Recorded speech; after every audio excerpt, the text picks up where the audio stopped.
Okay, let's start with a big thought. What if the whole idea of a global government isn't just, some distant theory? Right. What if it's actually something taking shape, like right now? Exactly. And here's the twist. Africa is surprisingly presented as being right at the center of it all. So today we're doing a deep dive. We're looking at this really audacious vision, and it comes from a YouTube video transcript. Okay.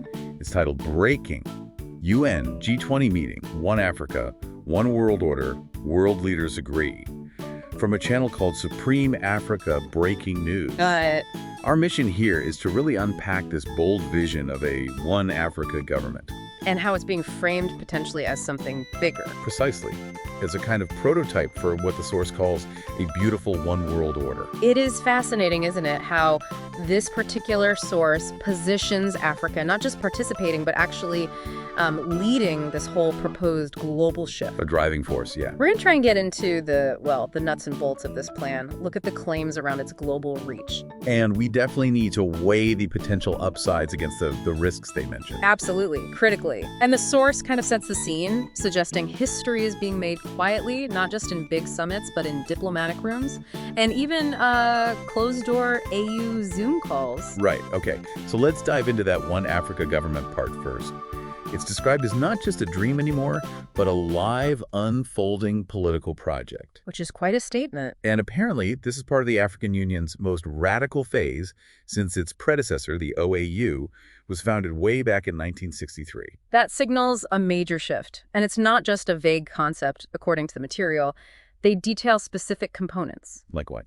Well, a unified constitution for the continent, a central African parliament that actually has legislative teeth. Real power, okay. To rotating presidency, chosen through some kind of democratic formula, and one single currency backed by gold called a fruld. A fruld. Okay, gold backed. That's interesting. What else? There's also talk of a continental military council for defense, and crucially, one digital African ID using biometric security. Biometrics, so unique identifiers like fingerprints or facial recognition, highly secure, presumably. That's the idea, and what's really striking is that this whole African blueprint is reportedly being studied. By whom? By top global policy institutions and sovereign alliances. They mention China, Russia, the EU, even private digital think tanks, in Silicon Valley. Wow.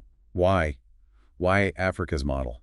Well, the source claims it's seen as the perfect test model for a one-world government. The perfect test model. Yeah. The logic presented is, and I'm quoting loosely here, if Africa can unite 55 countries with over 2,000 languages, 1.4 billion people, and all those colonial scars, then the world can follow. That is a powerful argument they're making. It completely reframes Africa's role. It does. The source emphasizes Africa is not just participating, Africa is leading the birth of this new global structure. Yeah, it's being used, they say, as a soft launch pad for the one world order.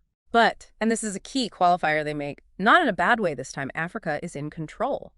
It suggests a shift in agency, in power. Right, reclaiming the narrative, perhaps. And it's from that position, that asserted control, that this bigger vision emerges. The one world government. Yes. Defined as one global parliament, one identity, one equal humanity, the beautiful one world order. That's the phrase they use. Beautiful one world order. And this is tied directly to current crises. Exactly. The source justifies it by pointing to global problems. The world is on fire, it says. Climate change, digital surveillance becoming silent oppression, inequality, wars in Europe, coups in Africa, tensions in Asia. A whole list of global anxieties. And meanwhile, the UN is seen as losing relevance, and superpowers are bullying smaller states. That's the backdrop painted. So, okay, what does this all mean? What's the proposed answer in the source? The answer put forward is some kind of shared system, a common code, a universal parliament that works for all. Something negotiated slowly, diplomatically, almost hidden. Often hidden in pilot projects is the phrase used. It does imply a very deliberate, maybe even stealthy process. Okay, let's talk foundations. The source points to a global digital identity as key. Yes, one of the most important foundations, they call it. And the problem it's meant to solve is huge. Which is Over 850 million people reportedly have no legal ID. Think refugees, migrants, but also just people governments can't reach with services. Right. That's a massive barrier. So the solution proposed is one global ID issued through regional systems They stress secure biometrics, encryption, full data protection. Which is crucial if you're talking about a global ID system. People worry about privacy. Absolutely. And it links back to Africa. This global ID would apparently be interlinked with One Africa ID already being tested. Where are those tests happening? The source mentions prototypes in Rwanda, Kenya, South Africa, and Ghana. Okay, so this global ID gets really interesting here. The goal is making everyone a citizen of Earth. No more statelessness, no more exclusion is the promise. But, and this is the flip side, no more hiding. That sounds significant. It's a profound duality, isn't it? Total inclusion, but potentially total visibility. Yeah. And the currency, after all, you mentioned it briefly. Right. It's positioned as a potential future global reserve asset. Based on natural resources, not government decree, fiat currency. Exactly. Which is a fundamental challenge to how global finance works now. It hints at a potentially massive shift in economic power. The source seems quite positive about the benefits of this one world government, though. What does it list? Oh, quite a lot. It paints a picture of, well, no more war, thanks to one military, one command structure. The bold claim. Very. Also, equal rights for everyone, women, minorities, the poor under one law. No visas or borders, so free movement. Free movement across continents. Wow. A shared justice system, so no dictator escapes trial. A unified climate policy everyone follows. And one economic framework to stop currency wars.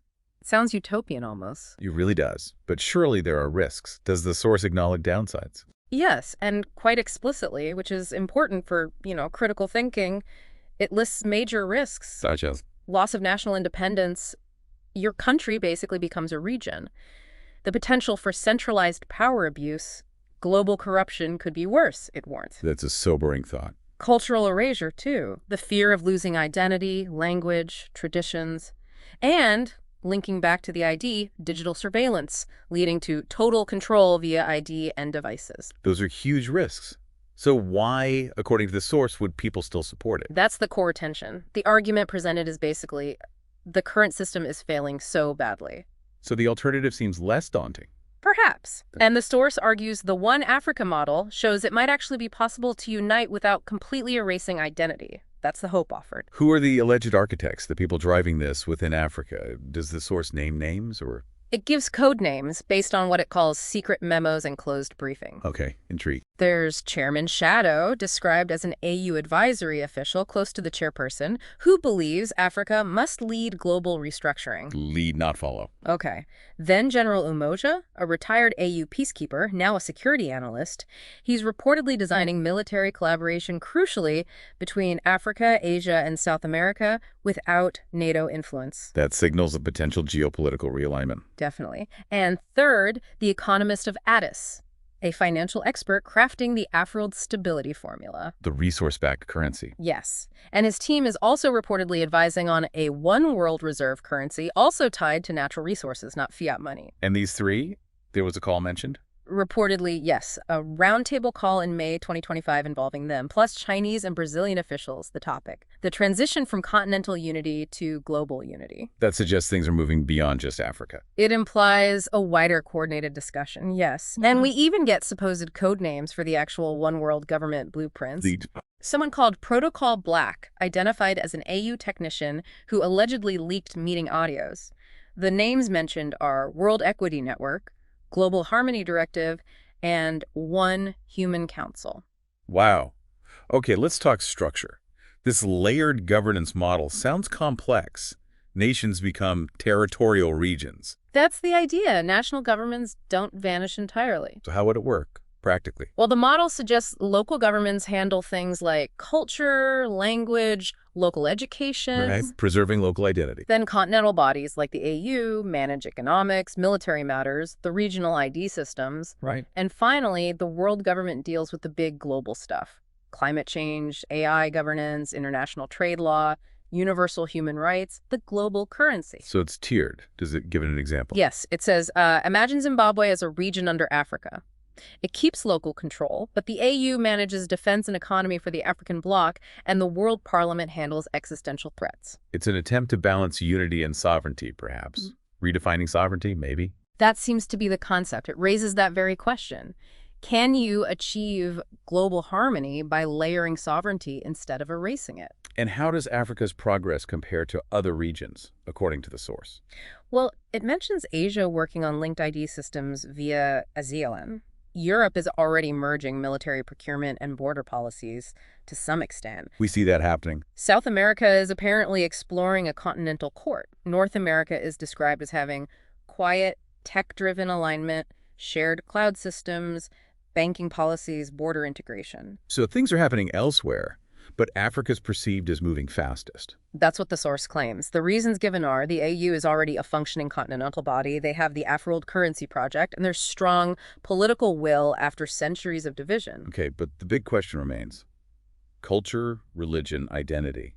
How does this proposed system handle such deeply personal and diverse aspects? That's critical, isn't it? The material insists it's not about forcing sameness. But about building unity through diversity. Exactly. The vision reportedly includes specific cultural protection clauses. Guaranteeing what? Things like freedom of religion, language rights, tribal rights, even indigenous justice systems. That sounds comprehensive. And there's a fascinating point made, that African culture, with its emphasis on community, ritual, elders, is being studied. Studied for what purpose? As a potential key balancing force to prevent the global structure from feeling too cold or corporate, like some perceive the West, almost like infusing it with a different value system. Like building a global village, not just a global spreadsheet. That's a good way to put it. It reminds me of that quote attributed to Mama Pan-Africa in one of the alleged leaked voice notes. What'd it say? If the world becomes one, let it have an African heartbeat. Wow, that's powerful. So looking ahead, what does the source say we should expect soon? According to these insiders, the next 12 to 24 months are pretty crucial. What kind of developments? Africa is apparently prepping One Africa Government Phase 2, a symbolic link between the AU and the proposed World Human Council is expected to be announced in 2026. The symbolic link first. A treaty on digital ID interoperability is also expected, and global forums might start giving AU representatives permanent seats, not just observer status. That would be a significant shift in global governance structures. Absolutely. And maybe the most impactful point the source makes, especially for younger listeners, Go on. it suggests young Africans could be among the very first global citizens. Great. Meaning if you're, say, 18 today in Nigeria, Kenya, Ghana, Zimbabwe, the source posits that your children might grow up in a world without borders, without war. And without being treated differently just because of where they were born. That's the potential future painted. It's Yeah. incredibly vivid. So this beautiful one world order, the source describes it in glowing terms, but acknowledges it sounds radical, maybe dangerous, maybe impossible. But the core message is, Yeah. it's already happening, it's in motion. Starting with Africa, building through unity, powered by tech, justice, dignity. That's the narrative. And connecting it to the bigger picture, the source frames this as potentially the final chapter of Africa's greatest victory, Not colonization. but global leadership in actually building peace. It completely reframes the historical narrative. It certainly does. Which brings us to a final thought, really, a question for you listening. Would you accept one global ID if it genuinely guaranteed equal rights for everyone and meant no more war? And would you support a one-world parliament if it truly could end extreme poverty and effectively protect the planet? Big questions. Something to definitely mull over as you think about what the future might hold.